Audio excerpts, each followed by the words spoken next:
this company will self-destruct after its ICO.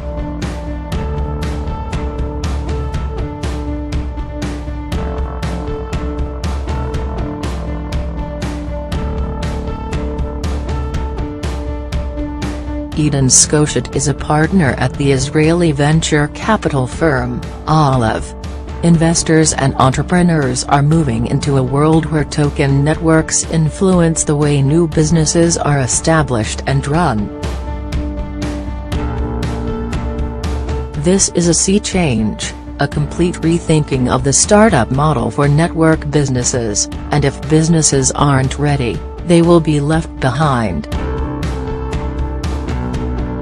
Network businesses, especially the ones that are harder to grow and monetize and have historically used advertising, uniquely benefit from being implemented as token networks rather than companies servicing customers. Token networks change the way we think about startups, from a company where customers pay for a service to a token-accessible network where you plan, engineer and maintain an economy. Value created in a token-based economy can be more efficiently shared between the different token holders, founders, builders, customers, service providers and investors. And yet, recent weeks show strong headwinds for ICOs.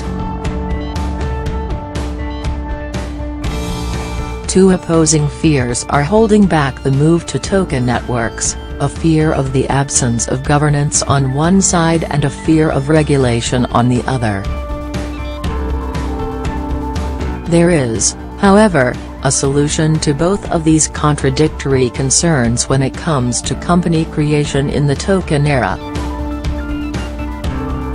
Burn it all down. Create a self-destructing company which would start off as a traditional company with equity investment but at some point discard its corporate shell and switch to a decentralized network governance structure. Part of the problem is that the rulebook governing token network formation and fundraising is still being invented and written. In 2017 we saw projects raise what's comparable to hundreds of millions of dollars via initial coin offerings, ICOs, using little more than a picture of a few smiling founders and an impenetrable white paper. The key driver for the fundraising success of many of the ICOs is the availability of free money thanks to crypto angels born through one of the fastest waves of wealth creations in modern history. If you tracked Bitcoin, Ethereum and other cryptocurrencies any time in the past decade, you saw over $500 billion created in less than 10 years. $450 billion of which appeared in the past year alone, as of December 22, 2017. Tracking Bitcoin's remarkable rise. The sheer amount of money flowing into the market allowed early ICOs to have no governance structure whatsoever. Like in any nascent field, there are scams and scammers.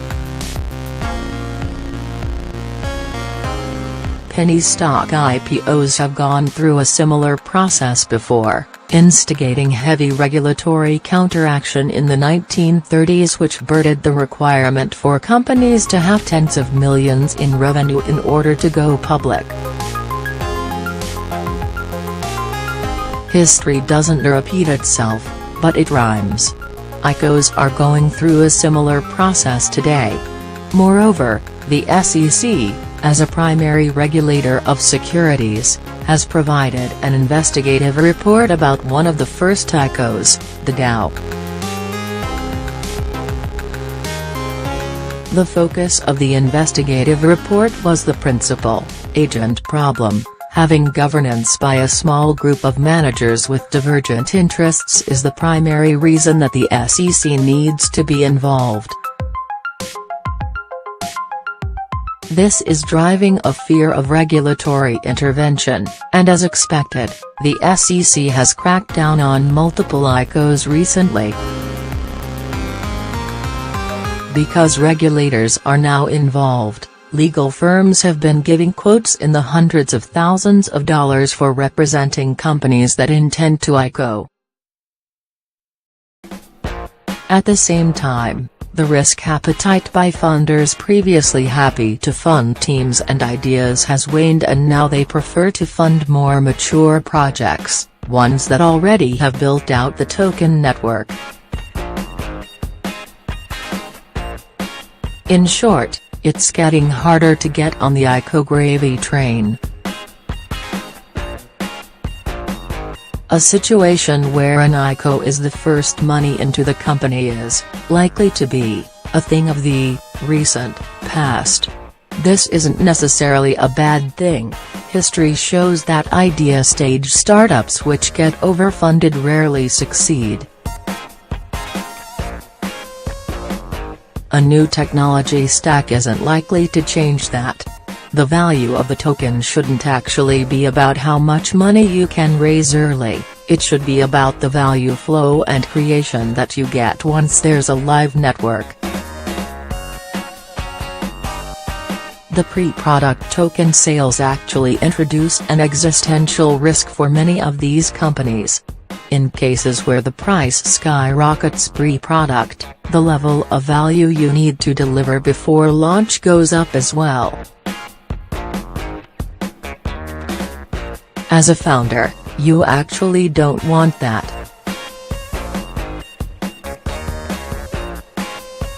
There are a few takeaways here. Token networks have distinct advantages for venture creation.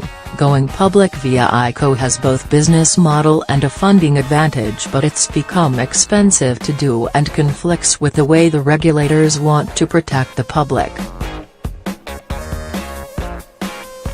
It's important to note the positive aspect of the SEC DAO investigative report. In a fully distributed token network where token holders could organize and self-govern in how their funds get used, there shouldn't be a principal-agent problem and hence no need for a centralized authority, SEC, involvement.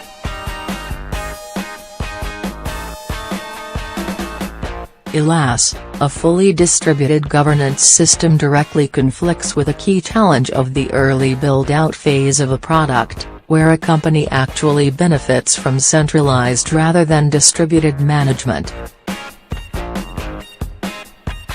Linux has Linus, Facebook has Mark, Ethereum has Vitalik, Bitcoin had Satoshi. One could ask whether Uber could have been as successful as it became had Travis not led it.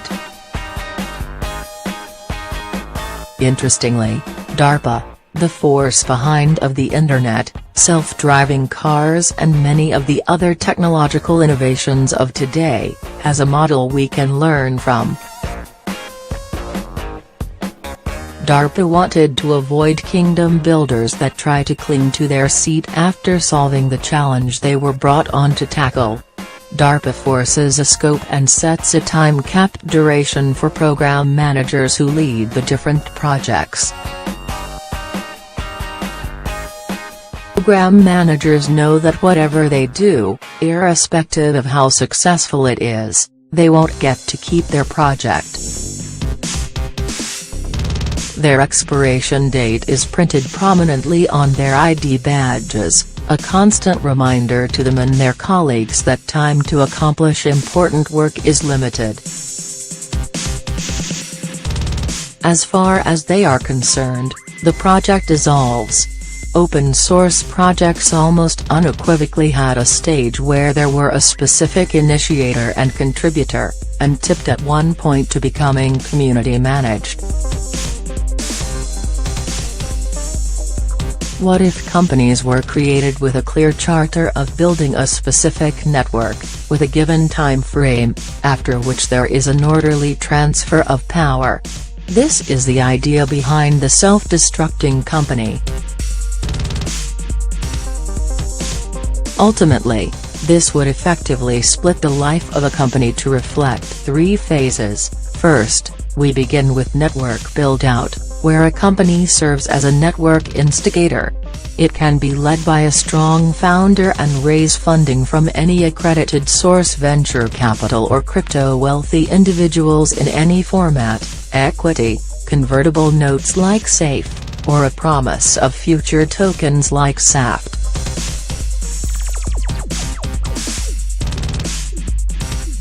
Next we enter token-equity coexistence. It begins with initial trials of the token economy. During this time the founders build the network with tokens being airdropped for free or against a deposit, creating vested value for the depositors but without regulatory burden, as they aren't actually purchasing tokens, to the actual early customers of the product. This allows the company not to suffer through the regulatory overhead, making its first baby steps as a self-governing entity that gets to decide on its future. Finally, a company goes token-only at a predetermined point in time or milestone when there is a shift of power, with a centralized company being time-bombed or dissolved away via an ICO. Interestingly, what this means is that ICOs could represent an alternative to later stage funding, instead of IPOs. Having the final token-only phase avoids putting the venture management in conflict as to what do they maximize: is it shareholder value or token value? Having a hybrid model during the coexistence phase means you have hybrid, sometimes conflicting, interests. Mechanics for the disintegration of a company could take a few forms. One possibility is that at the point of the ICO, there is a shares-to-token swap. Equity holders could receive tokens as a dividend in consideration for their shares. A potentially more tax-efficient alternative would allow equity holders to be offered to buy tokens at a variable discount rate that depends on their respective ownership of equity on the cap table. Understanding and planning for this event is important to do before creating the token smart contract, as a shares-to-token swap could require these additional tokens to be reserved ahead.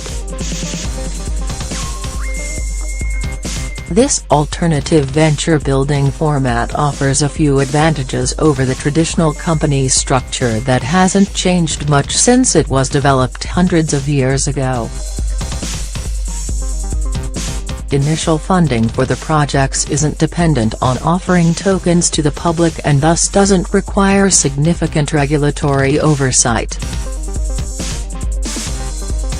It removes the conflict between maximizing shareholder and token holder value by having only one asset type for the management to maximize the value of at any given point in time.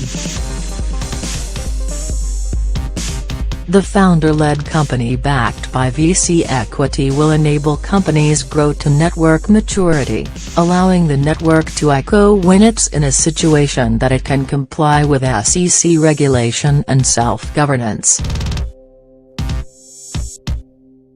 In the winner-takes-all world of networks, as it shifts to a token-only structure, the time-bombed company provides a financial incentive to the token holders to create a network effect and grow the network through word of mouth and virality.